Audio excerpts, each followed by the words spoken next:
Hello दोस्तों, आप सभी को अपने YouTube channel youth global study पे स्वागत है। आशा करते हैं कि आप लोग बहुत ही अच्छे होंगे। आज हम इस वीडियो में प्रैक्टिस सेट नंबर 4 लेकर आए हैं, जो बिहार एसएससी यानी कि इंटर स्तरीय बिहार कर्मचारी चयन आयोग का प्रीवियस ईयर क्वेश्चन इसमें डिस्कशन कराया जाएगा। इसमें जो है देख सकते हैं 2011 से लेकर 2022 तक जो भी क्वेश्चन पूछा गया है, जहाँ तक कि सीजीएल में भी, वो सारे क्वेश्चन का डिस्कशन करा दिया जाएगा। इसमें टोटल 12 सेट है। इससे पहले की वीडियो में 3 सेट करा दिया गया। वो वीडियो जो नहीं देखें तो ज़रूर देखें, क्योंकि प्रीवियस ईयर जो क्वेश्चन जो होता है वो एग्ज़ाम के लिए, कोई भी एग्ज़ाम हो उसके लिए बहुत ही महत्वपूर्ण रोल निभाता है, क्योंकि उसी से पता चलता है कि लेवल क्या रहेगा क्वेश्चन का। आप देख सकते हैं कि इस वीडियो में कि यह 23/2/2015 में जो क्वेश्चन जो पूछा गया है उसका डिस्कशन अभी कराया जाएगा। और ये वीडियो आप लोगों को अच्छा लगे, देखने से पहले लाइक, सब्सक्राइब और शेयर जरूर करें, ताकि आने वाली वीडियो का नोटिफिकेशन आपको जल्द ही मिल सके। और आपका एक एक लाइक, सब्सक्राइब जो था हमें अगले वीडियो डालने के लिए मोटिवेट करता है। चलिए पहला नंबर क्वेश्चन पे आते हैं। पहला नंबर जो क्वेश्चन जो है, और यह वीडियो को जो इसका PDF अगर चाहते हैं तो आप हमें टेलीग्राम पे यूथ ग्लोबल स्टडी कर लिख कर सर्च करके जुड़ सकते हैं, या फिर व्हाट्सएप नंबर जो 96 084 36 987, आप इस नंबर पर हमें SMS कर दीजिएगा तो इस PDF इसमें भेज देंगे। चलिए आप इस नंबर को स्क्रीनशॉट ले लें, जब भी PDF का ज़रूरत हो ज़रूर इस पर SMS कर दें। चलिए अगला पहला नंबर जो क्वेश्चन है कि गैब्रियल गार्सिया मार्केज की मृत्यु 17/4/2014 को हुआ, तो वे क्या थे? तो वे जो था एक नोबेल पुरस्कार प्राप्त साहित्यकार थे, यानी कि ऑप्शन नंबर इसका बी राइट हो जाएगा। ये 2015 में पेपर हुआ था, इसीलिए इसमें 2014 का दिया हुआ है करंट अफेयर। चलिए अगला क्वेश्चन पे आते हैं। अगला क्वेश्चन है कि वर्ष 2014 विंबलडन महिला एकल खिताब किसने जीता था? तो उस समय 2014 में जो विंबलडन जो हुआ था उसमें जो जीता था मारियान बार्तोली जीता था, यानी कि ऑप्शन नंबर इसका बी राइट हो जाएगा। इस वीडियो में जीके, जीएस और साइंस के क्वेश्चन का कवर इसमें करा दिया जाएगा। मैथ रीजनिंग का PDF मिल जाएगा, आप जो इसका आंसर भी दे दिया जाएगा, आप खुद उसका सॉल्यूशन कीजिएगा। चलिए अगला क्वेश्चन है कि निम्नलिखित में से कौन सा युग्म सही नहीं है? तो इसमें देखते हैं कौन सा युग्म। पहला है मिस्र यहाँ दिया हुआ कायरा, मिस्र की राजधानी कायरा, ये सही है। केन्या की राजधानी नैरोबी, ये भी सही है। सूडान की राजधानी खार्तूम, ये भी सही है। और दक्षिण अफ्रीका की राजधानी जो है वह प्रीटोरिया होता है। क्या होता है? प्रीटोरिया होता है, यही गलत है, यानी कि ऑप्शन नंबर इसका डी राइट हो जाएगा। चलिए अगला क्वेश्चन पे आते हैं। द गाइड उपन्यास के लेखक कौन है?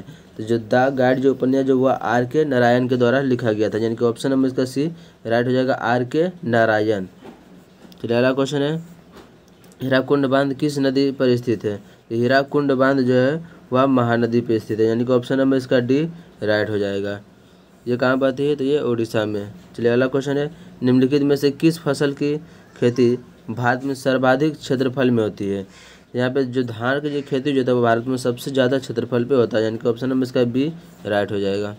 अगला क्वेश्चन है कि दिनार किस देश की मुद्रा है? तो दिनार जो मुद्रा जो हुआ इराक के है। दिनार किस देश का मुद्रा है? तो वह इराक का। ऑप्शन नंबर इसका सी राइट हो जाएगा।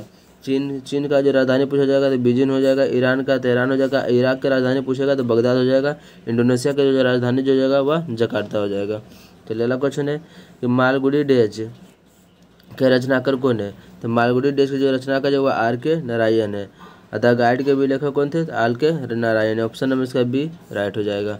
अगला क्वेश्चन, निम्नलिखित में से कौन सी महारत्न कंपनी नहीं है? तो उस समय जो पावर फाइनेंस कॉर्पोरेशन लिमिटेड जो था वह एक महारत्न कंपनी नहीं था, यानी कि ऑप्शन नंबर इसका बी राइट हो जाएगा। अगला क्वेश्चन है, गंगा ब्रह्मपुत्र डेल्टा क्षेत्र का वन निम्नलिखित में से किस नाम से जाना जाता है? तो गंगा ब्रह्मपुत्र डेल्टा जो क्षेत्र जो होता है इसे सुंदर वन के नाम से जाना जाता है। ऑप्शन नंबर इसका डी राइट हो जाएगा। चलिए अगला क्वेश्चन पे आते हैं।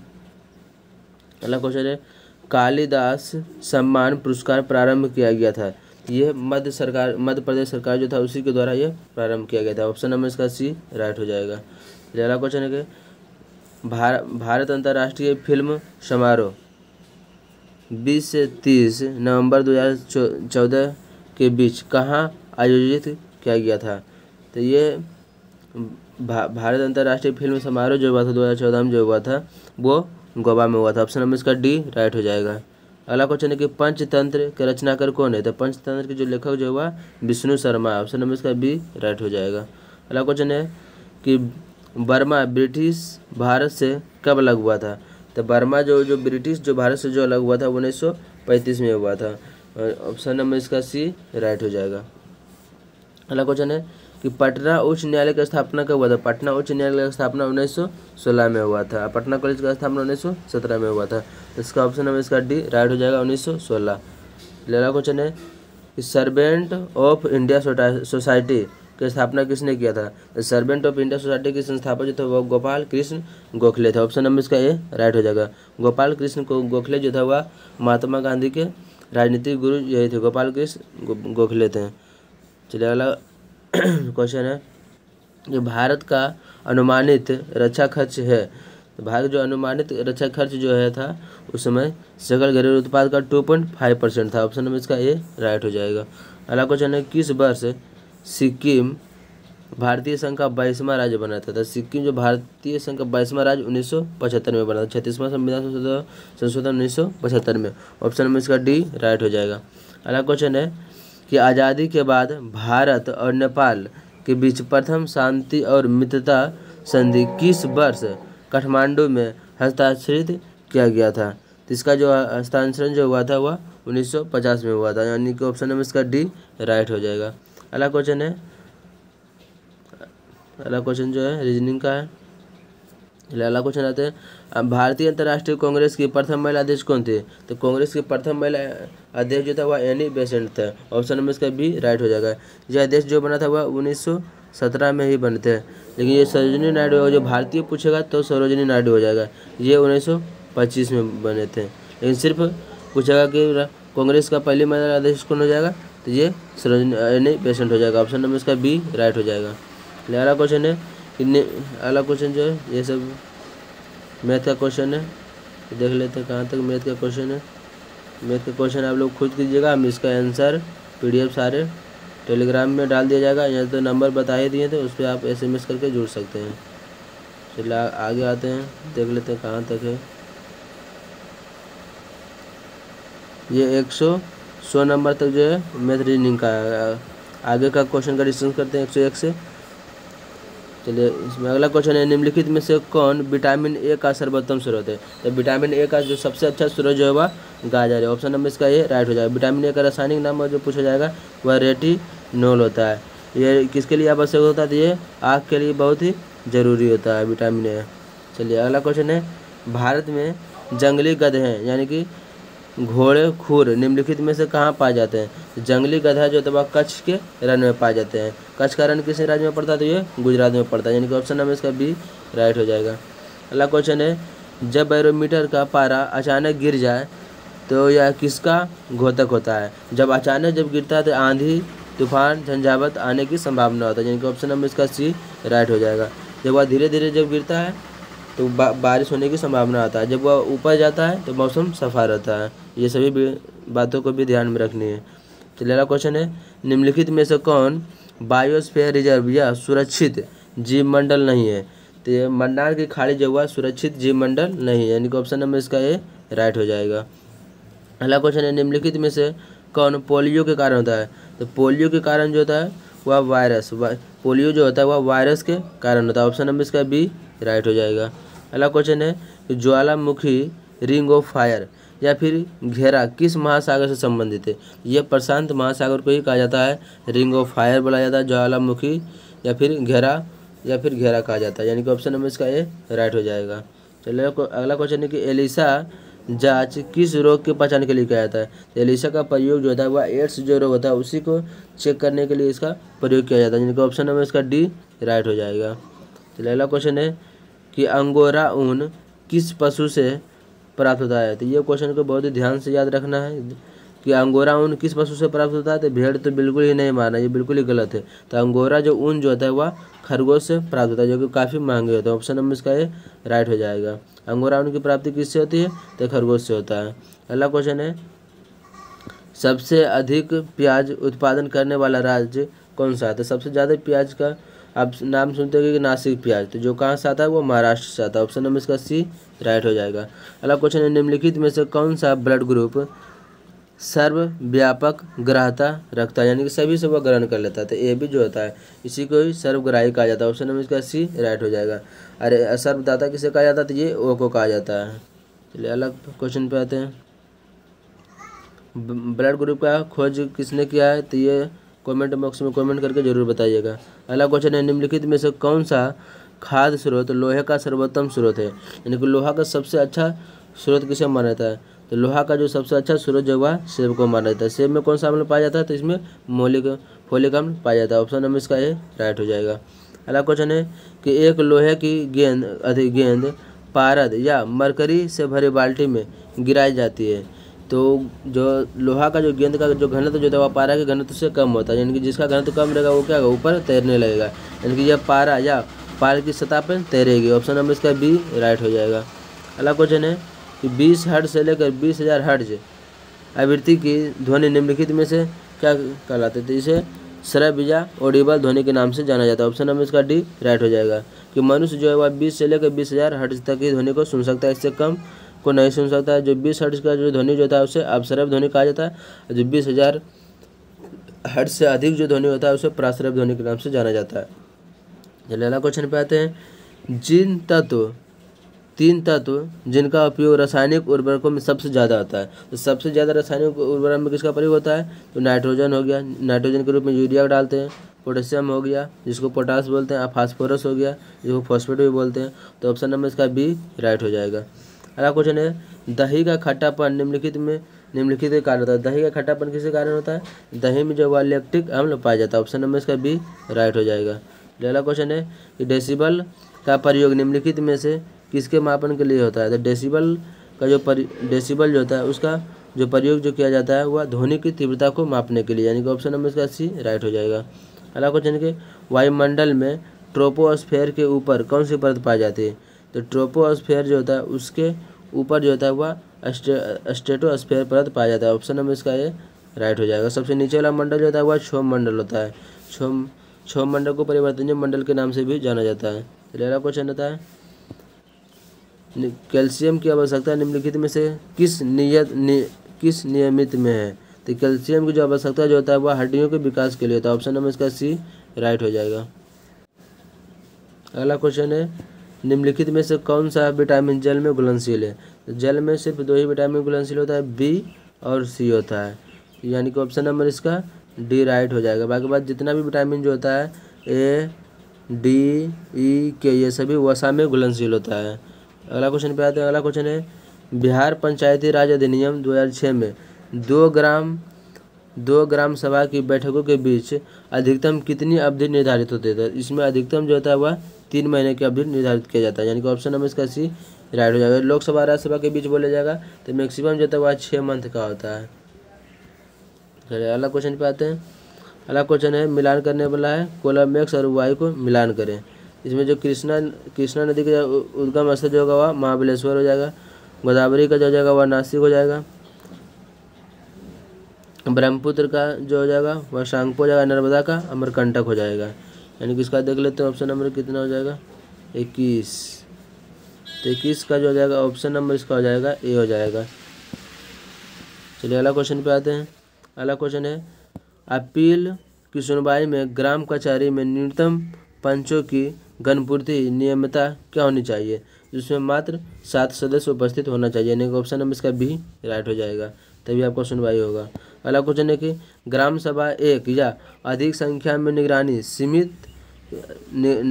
समिति का गठन कर सकती है, तो इस समिति का गठन किनसे किया जा सकता है, तो इस समिति का जो गठन किया जाता है तो ऐसे व्यक्तियों के द्वारा जो ग्राम पंचायत का सदस्य नहीं होता, यानी कि ऑप्शन नंबर इसका डी राइट हो गया कि ऐसे व्यक्तियों से जो ग्राम पंचायत के सदस्य ना हो, यानी कि ऑप्शन नंबर इसका डी राइट हो जाएगा। अगला क्वेश्चन है, ग्राम पंचायत के चुने हुए सदस्य उप मुखिया का चुनाव करते हैं, तो उप मुखिया के निर्वाचन के संदर्भ में निम्नलिखित में से कौन सा वक्तव्य सही नहीं है, तो उप मुखिया जो होता है वह उप मुखिया के चुनाव में मुखिया जो मतदाता होगा ये बिल्कुल ही गलत है, उसमें उप मुखिया के चुनाव में मुखिया मतदाता नहीं होता, यानी कि ऑप्शन नंबर इसका ए राइट हो जाएगा। अगला क्वेश्चन है मुखिया स्व हस्ताक्षरित आवेदन देकर अपने पद का परित्याग कर सकता है। तो बिहार पंचायती राज अधिनियम 2006 के अंतर्गत उसे अपना आवेदन किसे प्रेषित करना चाहिए।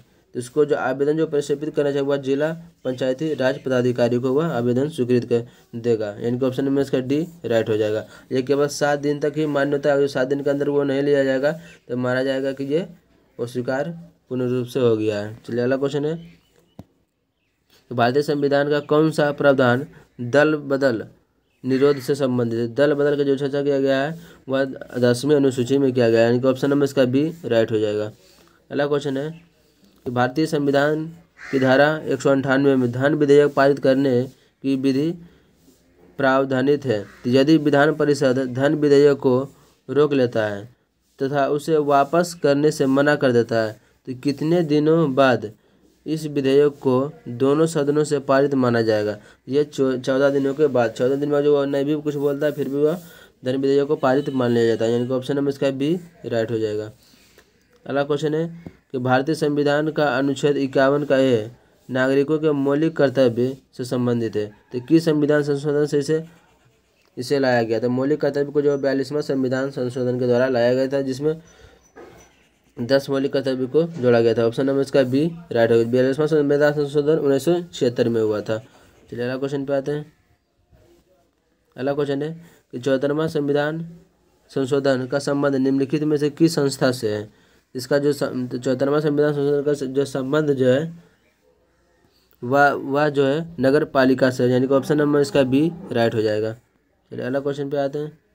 अगला क्वेश्चन है हाल में आंध्र प्रदेश से अलग कर नए राज्य तेलंगाना का गठन हुआ है। इससे भारतीय संविधान की किस अनुसूची में परिवर्तन होता है। जो तेलंगाना राज्य का जो गठन किया अनुसूची 1 में उसमें परिवर्तन होता है, यानी कि अनुसूची 1 क्या है तो राज्यों का संघ है। ऑप्शन नंबर इसका ये राइट हो जाएगा। अगला क्वेश्चन है निम्नलिखित में से कौन सा राज्य पार्टी है। तो कौन सा इसमें राज्य पार्टी है, ये बहुजन समाज पार्टी जो है एक राज्य पार्टी। ऑप्शन नंबर इसका डी राइट हो जाएगा। अगला क्वेश्चन है प्रथम लोकसभा के स्पीकर कौन थे। तो प्रथम लोकसभा के जो स्पीकर जो थे वह जीवी मावलंकर थे। ऑप्शन नंबर इसका ए राइट हो जाएगा। अगला क्वेश्चन पे आते हैं। अगला क्वेश्चन है निम्नलिखित में से किस राज्य में विधानमंडल का ऊपरी सदन या विधान परिषद नहीं है। तो विधान परिषद जो है वह पश्चिम बंगाल में नहीं है। ऑप्शन नंबर इसका सी राइट है। बाकी महाराष्ट्र हो गया, यूपी, बिहार, आंध्र प्रदेश, तेलंगाना, कर्नाटक, ये सभी 6 राज्य में उपस्थित है। बाकी ये पश्चिम बंगाल में नहीं। ऑप्शन नंबर इसका सी राइट हो जाएगा। अगला क्वेश्चन है कि बिहार में लोकसभा की 40 सीटें हैं। तो राज्यसभा कितनी सीटें बिहार में है। तो राज्यसभा का जो सीटें जो है बिहार में जो हुआ 16। ऑप्शन नंबर इसका डी राइट हो जाएगा। अगला क्वेश्चन है 2011 की जनगणना में बिहार की अनुमानित आबादी कितनी है। तो बिहार की जो अनुमानित आबादी जो था वह 10 करोड़ था। ऑप्शन नंबर इसका सी राइट हो जाएगा। अगला क्वेश्चन है सामान्यतः विधानमंडल के ऊपरी सदन के सदस्यों की कुल संख्या निचले सदन की कुल संख्या की कितनी होती है। तो ये 1/3 होना चाहिए। ऑप्शन नंबर इसका बी जो होगा वह राइट हो जाएगा। अगला क्वेश्चन पे आते हैं। अगला क्वेश्चन है कि बिहार राज्य में कुल कितने जिले हैं। तो इसमें जो कुल 38 जिले हैं। ऑप्शन नंबर इसका सी राइट हो जाएगा। कि राज्य जो भारत में राज्य की संख्या बोलेगा तो 28 हो जाएगा, केंद्र शासित बोलेगा तो 8 हो जाएगा। चलिए अगला क्वेश्चन है कि मैकमोहन रेखा जो था भारत और चीन के सीमा तय करती है। तो डुरंड रेखा किन 2 देशों के बीच सीमा तय करती है। तो जो डुरंड जो रेखा जो है वह पाकिस्तान और अफगानिस्तान के बीच की सीमा को तय करता है। ऑप्शन नंबर इसका ए राइट हो जाएगा। अगला क्वेश्चन है फीफा विश्व कप 2014 का आयोजन किस देश में हुआ था। तो फीफा विश्व कप जो 2015 में एग्जाम हुआ था, इसीलिए 2014 का इसमें करंट पूछा गया है। तो ये ब्राज़ील में हुआ था। ऑप्शन नंबर इसका डी राइट हो जाएगा। 2022 का पूछेगा तो वो कतर में हुआ था। अगला क्वेश्चन है ब्लड कैंसर को आमतौर पर इस नाम से भी जाना जाता है। ब्लड कैंसर को जो है ल्यूकेमिया के नाम से जाना जाता है। ऑप्शन नंबर इसका बी राइट हो जाएगा। अगला क्वेश्चन है कि मंगलयान 5 नवंबर 2013 को श्रीहरिकोटा से प्रक्षेपित किया गया था। तो श्रीहरिकोटा किस राज्य में अवस्थित है। तो श्रीहरिकोटा जो हुआ आंध्र प्रदेश में पड़ता है। ऑप्शन नंबर इसका डी राइट हो जाएगा। अगला क्वेश्चन है कि उस देश को इंगित करें जहाँ से ब्रह्मपुत्र नदी नहीं गुजरती है। तो ब्रह्मपुत्र नदी जो था वह म्यांमार से नहीं गुजरती। ये भारत बांग्लादेश होते हुए सीधे बंगाल की खाड़ी में गिर जाती है। ऑप्शन नंबर इसका ए राइट हो जाएगा। अगला क्वेश्चन है साइना नेहवाल किस खेल से संबंधित है? तो साइना नेहवाल का संबंध जो हुआ बैडमिंटन से। ऑप्शन नंबर इसका सी राइट हो जाएगा। सानिया मिर्जा जो बोलेगा तो वह टेबल टेनिस से है। चलिए अगला क्वेश्चन पे आते हैं। कीनन स्टेडियम किस शहर में स्थित है? तो कीनन स्टेडियम जो हुआ जमशेदपुर में स्थित है। ऑप्शन नंबर इसका डी राइट हो जाएगा। अगला क्वेश्चन है फिजी की राजधानी कौन सी थी? फिजी की जो राजधानी जो हुआ सुबा, यानी कि ऑप्शन नंबर इसका ए राइट हो जाएगा। चलिए अगला क्वेश्चन पे आते हैं। अगला क्वेश्चन है शूद्रक ने मृच्छकटिकम यानी कि मृच्छकटिकम के लेखक कौन था? तो शूद्रक था। तो नाम प्रसिद्ध नाटक की रचना की जो संस्कृत भाषा में थी। तो मृच्छकटिकम का अर्थ क्या था? तो मृच्छकटिकम का अर्थ जो था वह मिट्टी की छोटी गाड़ी होता है। मिट्टी की छोटी गाड़ी। ऑप्शन नंबर इसका बी राइट हो जाएगा। अगला क्वेश्चन है कुचिपुड़ी किस प्रदेश का लोक नृत्य है? तो कुचिपुड़ी जो है वह आंध्र प्रदेश का। ऑप्शन नंबर इसका सी राइट हो जाएगा। अगला क्वेश्चन है निम्नलिखित पुस्तकों में से कौन सी पुस्तक मुंशी प्रेमचंद द्वारा लिखित नहीं है? तो गोदान, गबन और रंगभूमि तीनों मुंशी प्रेमचंद के द्वारा लिखा गया, लेकिन गोरा जो है इसका लेखक जो है रविंद्रनाथ टैगोर था। ऑप्शन नंबर इसका सी जो हो जाएगा वह राइट हो जाएगा। अगला क्वेश्चन है 2014 के लिए भारत रत्न पुरस्कार निम्नलिखित में से किन्हें मिला है? 2014 में जो भारत रत्न पुरस्कार जो दिया गया था वह तेंदुलकर और प्रोफेसर CNR राव को दिया गया था। ऑप्शन नंबर इसका सी राइट हो जाएगा। अगला क्वेश्चन है सबसे लास्ट क्वेश्चन है कि Bhopal a prayer for rain एक फिल्म है जो हाल ही में प्रदर्शित हुई है और औद्योगिक दुर्घटना पर आधारित है। तो 3 दिसंबर 1948 को भोपाल में कौन सी गैस का रिसाव वास्तव में हुआ था? तो इसमें जो था MIC जो गैस हो गया उसका रिसाव हुआ था, यानी कि मिथाइल आइसोसाइनेट का हुआ था। ऑप्शन नंबर इसका सी राइट हुआ था। कब हुआ था? 3 दिसंबर 1984 में हुआ था। तो इसका ऑप्शन नंबर सी। अगर ये वीडियो आप लोगों को अच्छा लगे तो लाइक, सब्सक्राइब और शेयर जरूर करें। और जो क्वेश्चन पूछें अगर जो क्वेश्चन जानते हैं जरूर कमेंट बॉक्स में कमेंट करके बताइएगा। अब इसका जो आंसर जो इसका आप स्क्रीनशॉट ले सकते हैं। और इसका PDF चाहते हैं तो मेरे जो टेलीग्राम जो उस पर भी सर्च करके जुड़ सकते हैं, या फिर मेरा व्हाट्सएप नंबर है 96 084 36 987। इस पर भी आप SMS करके PDF प्राप्त कर सकते हैं। चलिए आप लोगों से यही रिक्वेस्ट है कि वीडियो अच्छा लगे तो लाइक, सब्सक्राइब और शेयर करते रहना है। जय हिंद।